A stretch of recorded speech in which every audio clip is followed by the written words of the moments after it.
महर्षि दयानंद सरस्वती जी अमर ग्रंथ सत्यार्थ प्रकाश को लिखते हुए लिखते हैं कि इस ग्रंथ के दो भाग हैं, एक पूर्वार्ध और दूसरा उत्तरार्ध। पूर्वार्ध में 10 समुल्लास हैं और उत्तरार्ध में 4 समुल्लास हैं।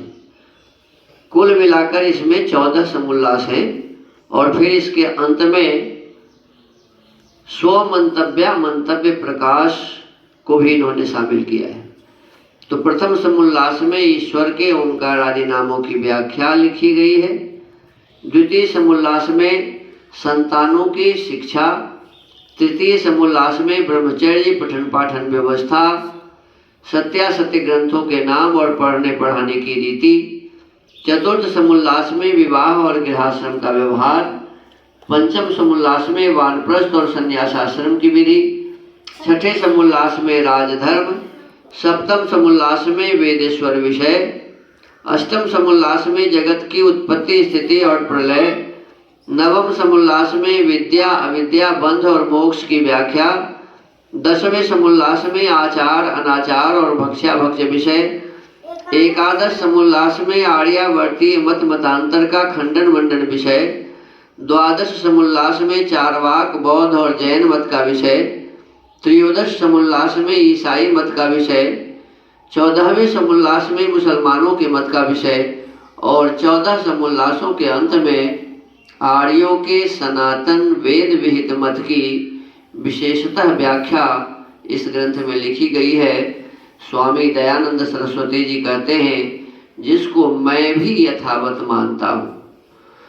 अभी हम सभी प्रथम समुल्लास का स्वाध्याय कर रहे हैं और हमने इसके माध्यम से जाना है कि उस परम ब्रह्म परमेश्वर का नाम पिता भी है, उसका नाम पितामह भी है, उसी प्रभु का नाम प्रपितामह भी है, उसी प्रभु का नाम माता भी है और उसी को आचार्य भी कहते हैं। ईश्वर के नाम आचार्य भी है, उसका नाम गुरु भी है, परमात्मा का नाम गुरु भी है और एक नाम उनका अज है। अज का मतलब होता है जो जन्म नहीं लेता है। परमात्मा कभी जन्म नहीं लेते, तो कहते हैं स्वयं कभी जो जन्म नहीं लेता है, इससे उस ईश्वर का नाम अज है। अब परमात्मा का नाम एक ब्रह्मा है। ब्रह्मा परमात्मा का नाम क्यों है? तो कहते हैं ब्रीह ब्रीहि वृद्धौ, इन धातुओं से ब्रह्मा शब्द सिद्ध होता है।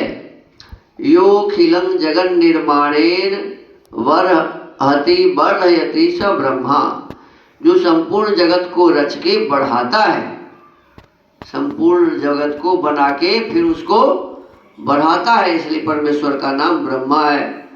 आज हम स्वाध्याय करेंगे कि परमात्मा का नाम सत्य है, परमात्मा का नाम ज्ञान है और परमात्मा का नाम अनंत है। कहते सत्यं ज्ञानम अनंतं ब्रह्मा, यह तैत्तिरीयोपनिषद का वचन है।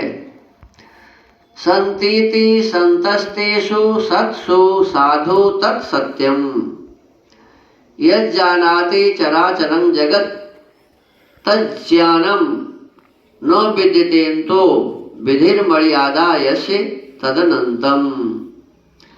सर्वेभ्यो बृहत्वात् ब्रह्म,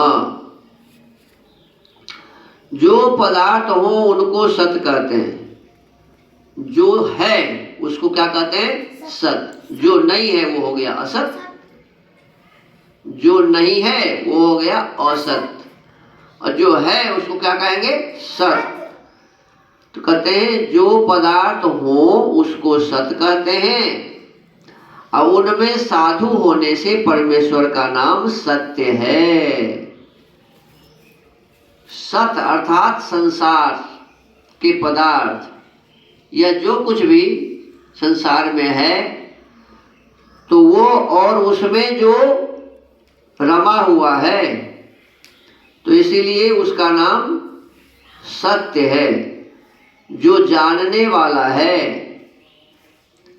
इससे परमेश्वर का नाम ज्ञान है। परमात्मा सब कुछ जानते हैं, इसलिए उसका एक नाम ज्ञान है।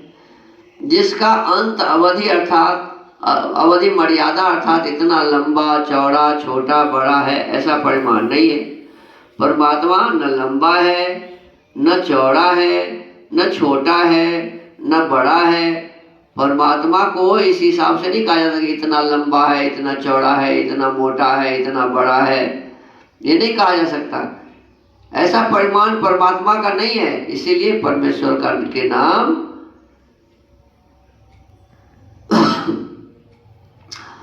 सत्य, ज्ञान और अनंत है। माने जिसका अंत कभी नहीं होता, अवधि मर्यादा नहीं है जिसका, यहाँ से वहाँ तक इतना बड़ा इतना छोटा नहीं है, इसीलिए वो अनंत है। तो परमात्मा के 3 नाम इसमें बताए गए। एक सत्य, क्योंकि जो संसार में पदार्थ है उसमें परमात्मा है, इसीलिए वो सत्य है। फिर परमात्मा को सब कुछ का ज्ञान है, परमात्मा सब कुछ जानने वाला है, तो सबको जानने वाला है, इसीलिए परमात्मा का नाम ज्ञान है। और परमात्मा का अंत कभी भी नहीं है, कहीं भी नहीं है, इसीलिए उसे अनंत कहते हैं। तो इन 3 नामों के साथ आज के इस स्वाध्याय के क्रम को यहीं विराम देते हैं। ओम।